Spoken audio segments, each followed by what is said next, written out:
राधा कृष्ण मित्रों, कभी कभी एक अधूरा खत जिंदगी की सबसे खूबसूरत कहानी बन जाता है।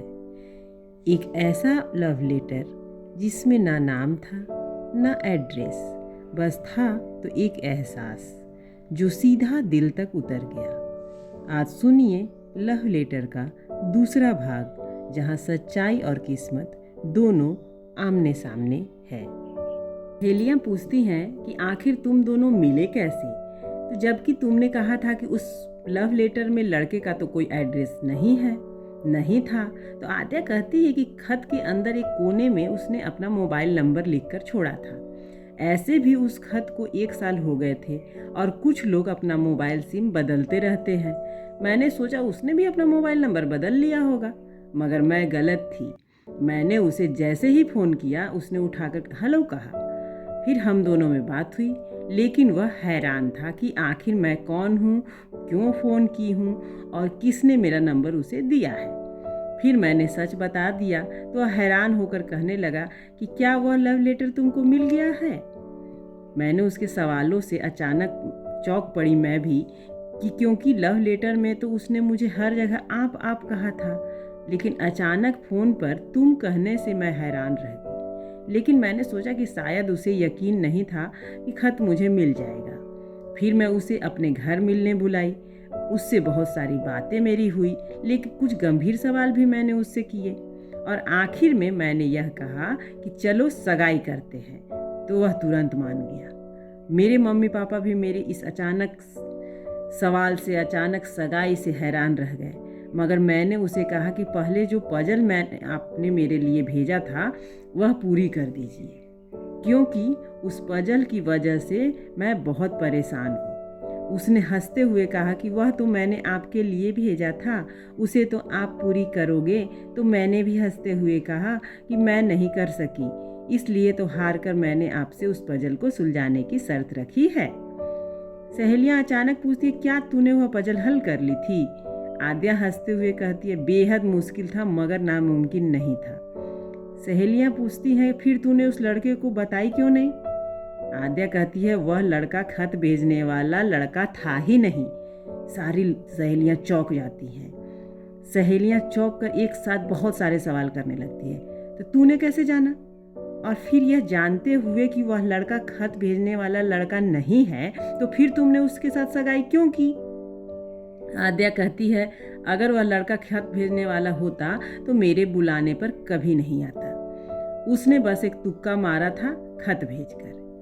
उसने यूं ही खत भेजा था, मगर मुझे भेजा था वह नहीं जानता था। हाँ, उसने एक ऐसा नाम चुना कि जो किसी का ना हो। उसने कहा था कि आप आद्या मतलब मेरी पहली मोहब्बत हो, भले आपको यह खत ना भी मिले तो भी आप मेरी पहली मोहब्बत ही रहोगी। उसने हर बार आप का संबोधन किया था, मगर वह लड़का बार बार तुम अरे यार जैसी लफ्जों का इस्तेमाल कर रहा था। यहाँ तक उसने अंत में यह भी कहा कि मैं बेहद अमीर लड़का हूँ, आपको खत भेजने वाला मैं ही था, वरना मैं किसी के खत के अंदर घुसकर कैसे अपना फ़ोन नंबर डाल सकता हूँ।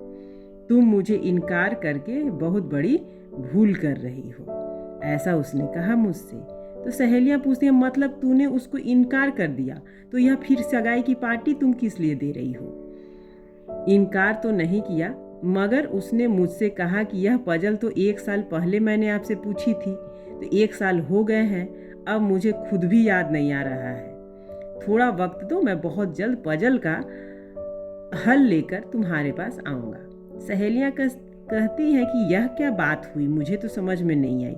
खुद पजल भेजता है और उसे भी याद नहीं है, मगर जब तुमने सगाई नहीं की तो फिर यह पार्टी हम लोगों को किस बात की दे रही हो?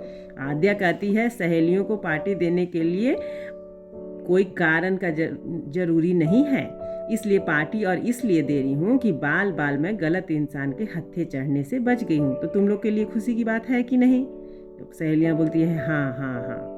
सहेलियाँ पूछती हैं कि अगर वह पजल का हल लेकर वापस आया, तो आद्या कहती है कि तो अब कोई फ़र्क नहीं पड़ता। वैसे भी लोग नहीं, बल्कि लोगों के बात करने के तरीके से वह दिल में उतरते हैं। सहेलियां पूछती हैं कि फिर तूने यह नहीं पूछा कि आपने उस खत में फ़ोन नंबर कैसे डाला। आद्या कहती है कि मैंने उसे कुछ नहीं कहा, यहाँ तक यह भी नहीं कहा कि तुमने खत लिखा है या नहीं लिखा है। बस उसे मैंने इतना कहा कि पजल का हल लेकर जरूर आइएगा। सहेलियां पूछती है कि मतलब तूने सगाई नहीं की, अब हमारी तरह तो तू भी आज़ाद है। आद्या कहती है आज़ाद तो मैं नहीं हूँ, मुझे उस लव लेटर लिखने वाले शख्स का इंतज़ार है। शायद एक बार मैं उससे ज़रूर मिलूँगी, ऐसा मुझे लगता है।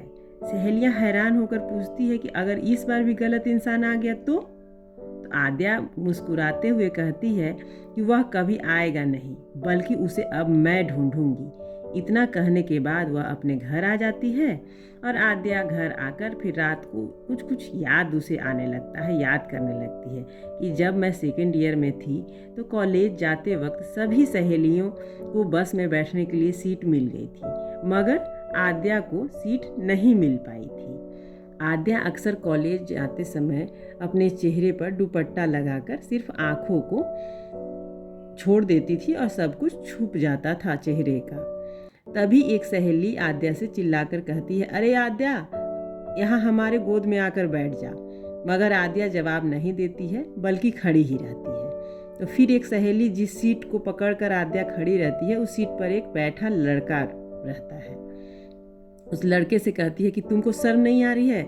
एक अप्सरा से भी खूबसूरत लड़की यहाँ खड़ी है और तुम उसके लिए सीट नहीं छोड़ रहे हो। तो लड़का मुस्कुराते हुए खड़ा होकर आद्या को देखे बिना कहता है कि माना हो आप बेहद हसीन मगर ऐसे बुरे तो हम भी नहीं। कहकर बस के कंडक्टर से कहता है कि भैया जरा बस रोकना, मुझे उतरना है। तो कंडक्टर कहता है कि यहाँ कोई स्टॉपेज नहीं है। तो लड़का कहता है शायद मैं अपने स्टॉपेज से आगे निकल आया हूँ। तो कंडक्टर गुस्से में गाड़ी रुकवाते हुए कहता है कि लड़कियों पर ज़्यादा ध्यान दोगे तो ऐसे बहुत से स्टॉपेज छूट जाती है, समझे। लड़का कुछ जवाब दिए बिना उतर जाता है और आद्या बहुत देर तक न चाहते हुए भी मुड़कर लड़के को देखती रहती है, मगर चेहरा उसने दूसरी तरफ कर रखा था। तभी आद्या की सहेलियां आद्या से कहती हैं कि अरे आद्या बैठ जा, मगर आद्या कहती है किसी को खड़ा करके बैठना इंसानियत नहीं है। कमबख्त वह तो अपने मंजिल आने से पहले ही उतर गया और देखो उसकी ईमानदारी कि उसने इल्ज़ाम भी खुद अपने ऊपर ही ले लिया। पता है उसने जाते जाते क्या कहा? सहेलियां कहती है कुछ हसीन ही बोल रहा होगा। आद्या कहती है उसका स्टॉपेज यहाँ नहीं था जहाँ वह उतरा था। उसने सम्मान दिया, मगर उसने उस सम्मान का फ़ायदा नहीं उठाया। अचानक आद्या बिस्तर पर करवट लेते हुए कहती है कि वही था जिसने मुझे खत लिखा था, और उसने जो पजल सॉल्व करने को खत में कहा था और पजल वह यही था कि माना हूँ आप बेहद हसीन, लेकिन ऐसे बुरे तो हम भी नहीं। कभी कभी ज़िंदगी में सही इंसान को पहचानने के लिए गलत लोगों से भी गुजरना पड़ता है। आद्या की कहानी हमें यह सिखाती है कि मोहब्बत सिर्फ पाने का नाम नहीं, बल्कि समझने का भी नाम है। क्या वही रहस्यमय शख्स फिर से आद्या की ज़िंदगी में लौटेगा? जानिए लव लेटर के भाग 3 में। तब तक के लिए राधे कृष्ण।